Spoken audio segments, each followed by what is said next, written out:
Hi, my name is Demi and I am 23 years old. I am a bisexual single mother. Motherhood to me is ever flowing, ever evolving. It is the craziest never-ending roller coaster ride that I have ever been on. My prenatal journey was rough. It came out of nowhere. I had a lot of travel plans before I found out I was pregnant, and it was hard being faced with the choice of whether to keep my child or not, because I've always stated that I'm pro-choice, and when I was actually placed into that situation, I felt like I didn't have a choice. I felt like I had to keep him. And so because of that, the prenatal journey was a long mental journey. I ended up moving back home, and that was hard for me as well because I grew up in a really small town and going from the city back to this small town life was another journey in itself. Physically, though, my prenatal journey was extremely easy. I didn't get a lot of not motion sickness. I didn't get a lot of morning sickness. I didn't have any complications. Physically, it was very okay. If anything, I had an excellent pregnancy. It was just a lot of a mental battle, a lot of realizing that my life was going to change and realizing that I was going to have to do it on my own was hard for me to accept. I have one bundle of joy named Elijah. I am a single parent technically, but I do have a very good, strong co-parenting relationship with Elijah's father. We did attempt being in a relationship, but that didn't work out, and we both agreed that we would work a lot better in terms of our son as friends. So I would consider him a good friend of mine. Yeah.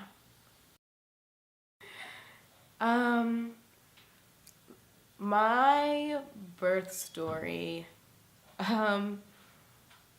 honestly, when my water broke, I was sitting on the floor of my mom's room, and I didn't really know that my water broke for about an hour. I thought that I just peed myself a little bit, because it wasn't like in the movies, like this big gush of water. I was just wet all of a sudden, so I just changed my pants, and then I was sitting there and I was starting to have cramps. And so I said to my mom, I was like, I think that my water broke. So because the pains weren't very intense, we got a burrito, she filled up the gas in her car, we did a couple more stops, and then we finally went to the hospital.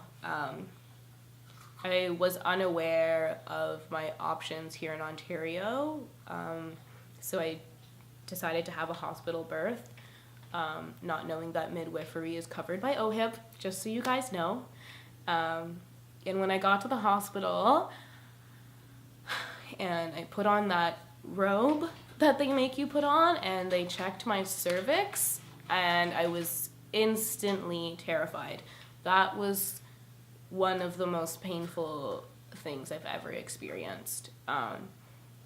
And after they checked my cervix, they realized that there was meconium in my womb, which is essentially just a big word for saying that my child had taken a number 2 in my belly. So suddenly there was danger and warning signs, and I was scared because it seemed like everyone was running around me, but no one was actually explaining why it was dangerous and what was going on and what would happen if my child were to ingest his own waste. So they put monitors onto me, and because the hospital was really busy that day, I was attached to a stationary monitor, which meant that I couldn't leave the bed. And I was stuck in that bed for what felt like days, but I think the worst part about it was just the lack of awareness that I had during that phase. The only people in the room with me were my parents, and I don't necessarily have a bad relationship with them, but I don't really have a good one, and so I didn't feel like I had the proper support with me at that time, and it fucking hurts. It really hurts, and prior to going in, everyone told me that it would be okay, that I would be fine, that it doesn't hurt as bad, and you're gonna forget about the pain, and it was just terrible, and I was so hell-bent on doing it natural because people have done it, and I was so confident that I could do it. But I was so stuck in my mind on what I wanted that my body was actually just so tense. I wasn't breathing. And because I wasn't breathing, the baby wasn't able to drop into the position that he needed to in order to give birth. And I ended up taking an epidural, which I don't know if I ever would have given birth without that epidural. So it changed my mind about using medical interventions. I think that sometimes they are needed depending on the individual. But at the point in time that I did take it, I felt like I had failed because it wasn't what I wanted. And yeah, I think just like my prenatal journey, my birth journey was a lot of a mental struggle. Yeah, I think that's all I could say about it at that moment. I think I could rant about the mental journey that it put me through for a while, being stuck in that hospital bed and not really being explained anything, not really understanding what was happening to my body. I remember screaming at one point that, I don't want this anymore, I don't want the baby, I don't want it. I was panicking. It was like super scary. And everyone around me just telling me, calm down, just breathe. It was just more of a mental struggle, just like the rest of it. Holding my son for the first time after giving birth did not feel like what I thought it was going to feel like. It was just like holding this thing, and it was mine, but there wasn't really a connection, and I don't know if that was a part of just because of all the medical interventions that I had to go through, the drugs and the epidural and everything. They do numb the body, so there's a disconnect to the body, and it just felt weird. And he latched very easily. I didn't have to guide him into doing anything, and like, even though I didn't feel connected to him, I could still tell that we were connected, and it was hard to sleep after that because I just like needed to make sure that he was okay, like a natural instinct to protect him, even though it wasn't like it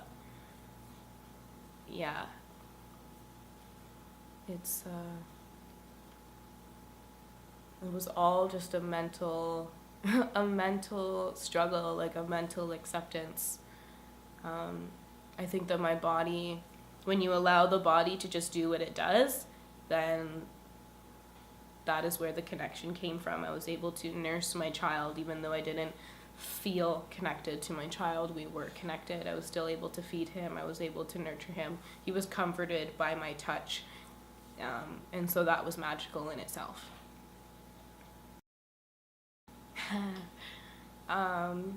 I'm super, super grateful that one of my cousins came down to visit me in the hospital, and she spent that first night with me at the house. But man, I'm probably gonna cry when I talk about it, but I remember sitting in my room out, like, zero sleep, just like a cow, just milking my milking my child, and thinking, like, this is my life now.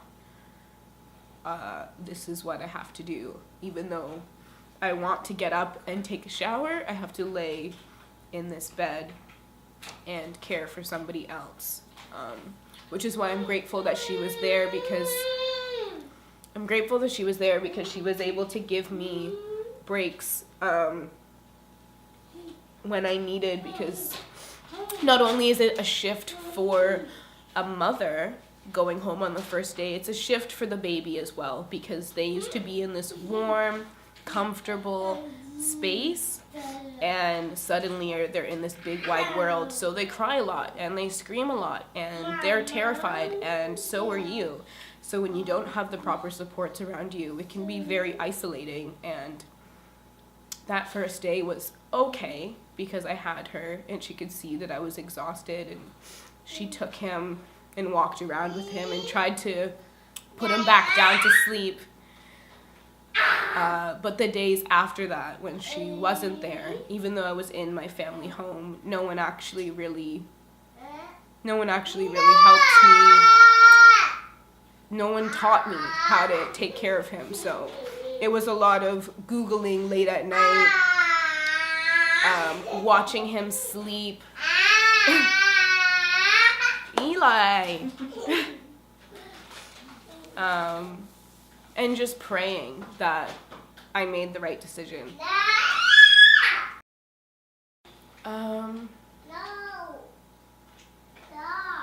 I did and I didn't.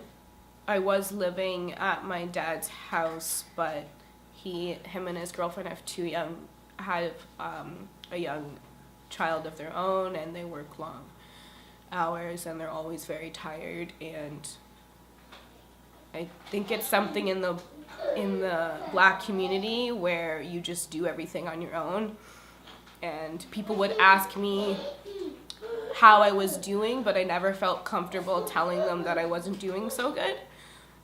So I would lie and tell them that, oh, I'm hanging in there, and we would all laugh like it was a joke. But I feel like if they really took the time to look at me in the eyes, they would see that I was having a hard time. But in the Black community, talking about your feelings so open and being so vulnerable isn't really an option in most homes. So I did, in the sense that I didn't have to worry about where my food was coming from, and I didn't have to worry about paying rent and stuff like that. But in regards to support as being a mom, I don't really feel that I had that in the early stages. I feel like things were always too overwhelming. From the moment that I came home, I just was consistently questioning whether I even made the right decision, whether I was even capable of doing this. When I had him, I was 21 years old at the time. Zero focus on where my life was going to go, and what was the question again? Yeah, so in order to deal with those super intense anxieties that came with motherhood, I would try to go back to writing whenever I could, and every chance that my son Elijah fell asleep, I would roll over and scribble anything that I could into my journal, just because I didn't have anyone to speak my truth to. I spoke to my journal about all of the things that I was feeling, and that helped me a lot. But it was also, most of the things I wrote weren't positive, so after scribbling all of those thoughts into my journal, I would try to list 3 things that I was grateful for to counteract the feelings that I was having. I think my postpartum healing wouldn't have taken as long mentally had I reached out and told people exactly what was going on, but there was always an underlying fear that I would be looked at a weird way, stating that I didn't want to be a mom. So I kept a lot of those feelings in. Physically, I was not prepared to bleed for a month. I did not know that was going to happen. So that was interesting. We spent a lot of time in bed those early months because I was just in pain and I couldn't physically walk unless I needed to. Showers were scarce. Visitors were scarce. And I think that if I had reached out and told my truth, then maybe it would have been a little bit easier. But I connected with Elijah's father and we decided to go on an adventure to Guatemala. So I feel lucky that I got to have a year abroad and connect with my child.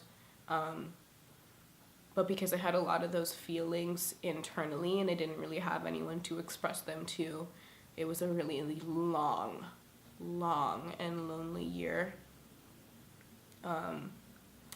Which is what inspired me to start writing online, to try and find other people that were having the same feelings that I was having, and through finding them, it brought me healing.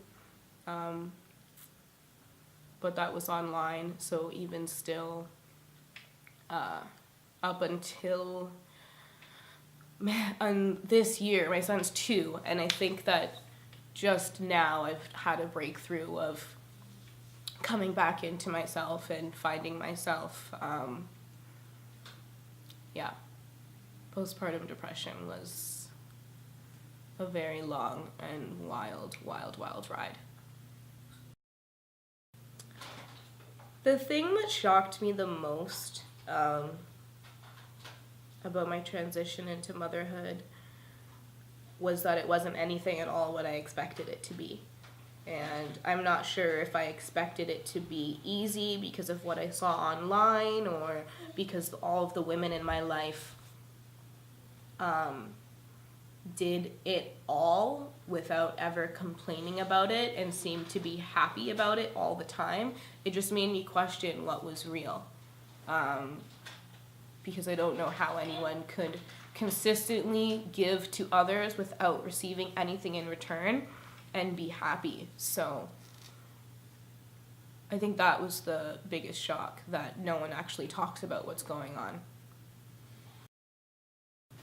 Absolutely, my friend group changed. The lifestyle that I was living before having my son was your average young 20-year-old life, going out, partying a lot, zero responsibilities, don't want responsibilities. And so when this responsibility was placed in my lap, I didn't really want to be around people like that anymore. I wanted to make a different change in my life, so I chose to cut out certain people and I tried to hold on to others that claimed to be my best friends. And you just really learn who your friends are, because some of the things that I heard from people that claimed to be my friends were absolutely mind-boggling. People that claimed to be really close to me. I had a friend call me once, and my son was crying on the phone. He was under a year old at this point, and he was crying, and she actually said, "Tell Eli to shut up. It's my turn to cry now." And I had been friends with that individual for years, absolute years, and she was one of the closest people in my life at that point in time. And hearing her say something like that it just removed this glass wall, because obviously she was never a friend of mine. Because not only did she miss my baby shower, never visit, you know what I mean, never ask me how I was doing, even though I would post online about how much I'm struggling. She never actually offered any assistance, and I think that's another reason that I lost a lot of friends, because it's easy to say, oh, let me know if you need anything, or let me know what I can do to help you. But whenever I reached out for help, nobody was available, or they didn't want, there was always an excuse. And I'm not angry at them for that, because I chose this life, they didn't choose that life, and that is fine. But on an outside perspective, I think that if one of my friends, one of my really good friends, have a child, that's my baby too. And I didn't have that with anyone, except for a few people. Actually, just one individual, my friend Jenny. And I hate that I'm crying about it, but this is the whole point of the project. Because it's silly that people will distance themselves from you, or only want to hang out. Oh, let me know when you get a babysitter, or you should come out with us, leave your son with your mom. And I hated hearing things like that, because I was trying to change myself for the better for my son, because I know as I get better, he will get better. And anyone that knows me knows that I don't have, at least I didn't at the time, have the opportunity to just pass my son off onto whoever whenever I needed to go out and get drunk with my friends. So yeah, a lot of my friends changed after becoming a mom, but it's probably for the best. And I wish all of those individuals the best, but I'm still trying to find new friends. If I had to give one piece of advice to parents to be, it would be to let go of all and any expectations that you have of yourself as a parent. Because for me, that is where all the anxiety and pressure came from trying to be that prim and proper, quick snapback hot mom that I saw online, who loved everything to do with parenting. Because sometimes it sucks when you're exhausted and there's tons of laundry to do and your kid isn't sleeping, so that means you're not sleeping, and then you have to get up and go to work the next day. Or maybe you wish you could go to work the next day, because then it wouldn't mean having to sit at home all day. I just remove the expectations. I think if I had removed the expectations from the beginning, then maybe I wouldn't have stressed out as hard. And just hold on to that, because even my toddler at this moment, he's his own person, and I want him to sit on my lap right now and take cute pictures, but he doesn't want to, and that has to be okay. And